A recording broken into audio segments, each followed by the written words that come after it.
Upon the Mount of Olives, from Thus Spake Zarathustra, by Friedrich Nietzsche. Winter, a wicked gust, is sitting at home with me. My hands are blue from the handshake of his friendship. I honor this wicked guest, but I like to let him sit alone. I like to run away from him, and if one runs well, one escapes him. With warm feet and warm thoughts, I run where the wind stands still, to the sunny nook of my Mount of Olives. There I laugh at my severe guest and am still well disposed toward him for catching the flies at home and for silencing much small noise. For he does not suffer it when a mosquito would sing or even two. He even makes the lane lonely until the moonlight in it is afraid at night. He is a hard guest, but I honor him, and I do not pray like the pampered to the pot-bellied fire idol, even a little chattering of the teeth rather than adoring idols. Thus my nature dictates. And I have a special grudge against all fire idols that are in heat, steaming and musty. Whomever I love better in winter than in summer. I mock my enemies better and more heartily since winter dwells in my home. Heartily, in truth, even when I crawl into bed, even then my hidden happiness still laughs and is full of pranks. Even the dream that lies to me still laughs. I, a crawler? Never in my life have I crawled before the mighty, and if ever I lied out of love. Therefore I am glad in the wintry bed too. A simple bed warms me more than a rich one, for I am jealous of my poverty, and in winter it is most faithful to me. I begin every day with a little bit of malice. I mock the winter with a cold bath. That makes my severe house guest grumble. Besides, I like to tickle him with a little wax candle to make him let the sky come out of the ashen gray twilight at last. For I am especially malicious in the morning, in that early hour when the pail rattles at the well and the horses whinny warmly through gray lanes. Then I wait impatiently for the bright sky to rise before me at last. The snow-bearded winter sky, the old man with his white hair, the winter sky, so taciturn that it often tacitly hides even its sun. Was it from him that I learned the long, bright silence? Or did he learn it from me? Or did each of us invent it independently? The origin of all good things is thousandfold. All good, prankish things leap into existence from sheer joy. How could one expect them to do that only once?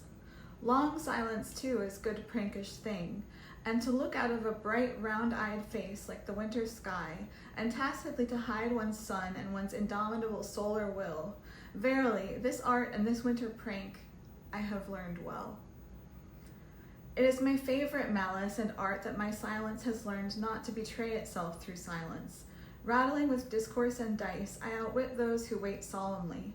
My will and purpose shall elude all these severe inspectors, that no one may discern my ground and ultimate will. For that I have invented my long, bright silence. Many I found who were clever. They veiled their faces and muddied their waters that nobody might see through them deep down. But precisely to them came the cleverer mistrusters and nutcrackers. Precisely their most hidden fish were fished out. It is the bright, the bold, the transparent who are cleverest among those who are silent.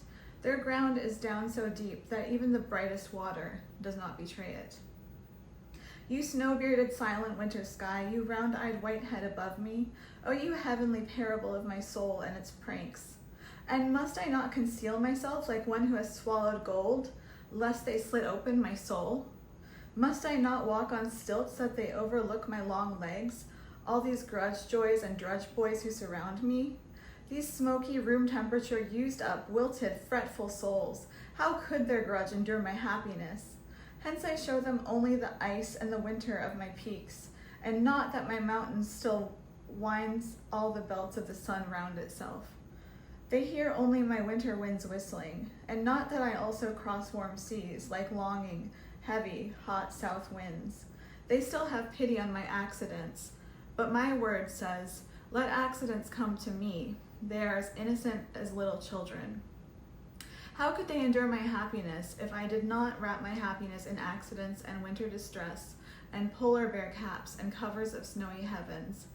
If I myself did not have mercy on their pity, which is the pity of grudge joys and drudge boys, if I myself did not sigh before them and chatter with cold and patiently suffer them to wrap me in their pity, this is the wise frolicsomeness and friendliness of my soul, that it does not conceal its winter and icy winds, nor does it conceal its chilblains.